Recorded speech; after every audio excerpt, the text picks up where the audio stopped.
Hi everybody, I'm Dale Fredericks. Today I want to talk to you about one of my favorite things. It's a bit, and I call it my Crazy Legs bit. And I designed this bit probably about 25 years ago. And what I had in mind was I wanted a bit that I could transition from a snaffle to some leverage. So I wanted to be able to get some leverage but still keep the lateral qualities of a snaffle bit. So this is what I came up with. And one of the things that bothered me the most about what was out there already was most any swivel shank bit, the top turns. And you can see when it turns into the side of the horse's head. And it also has a effect on the curb chain or curb strap. It causes that to move, to tighten. So that was one thing I wanted to get rid of.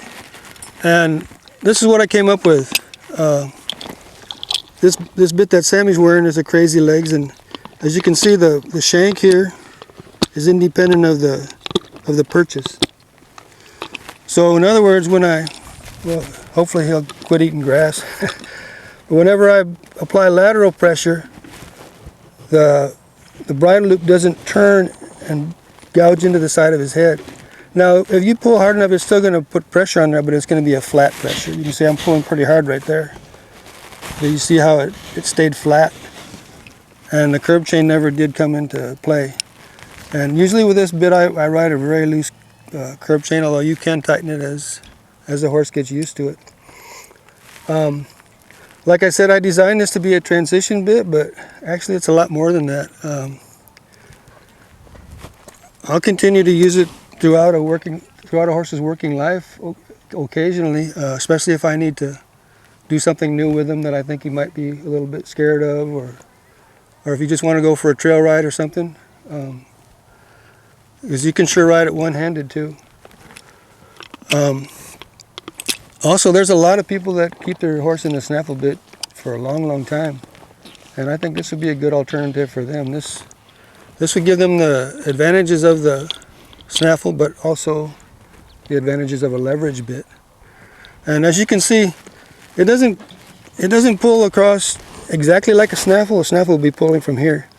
This is a little bit lower, but it's pretty close and it's pretty smooth, especially if everything's loose like the curb chain. In fact, this bit is built loose, and that's one of the things I like about it. Here's a new one here, and you can see how everything is loose. And what that does is it kind of gives the horse a warning that it's coming. You know, they can feel a slight movement and then more movement, and then finally you take a hold of them. Maybe you can zoom in a little bit, Sandra. I'll show them how this bit is built. It's actually two pieces of steel tubing side by side, and the shank goes through the forward one and the purchase goes through the rear one. It's got a regular broken snaffle type mouthpiece in it.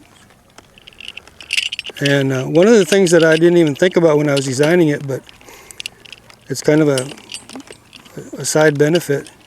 You can see how the shank is a little bit ahead of the mouthpiece. And I think the way that acts on a horse, it encourages them to give both regular flexions and also lateral flexions. It's a little bit lower in their mouth, and it just seems like it has that effect to me. So that's about it. That's the Crazy Legs bit. And I think you're crazy if you don't want one. Thanks for watching. Bye.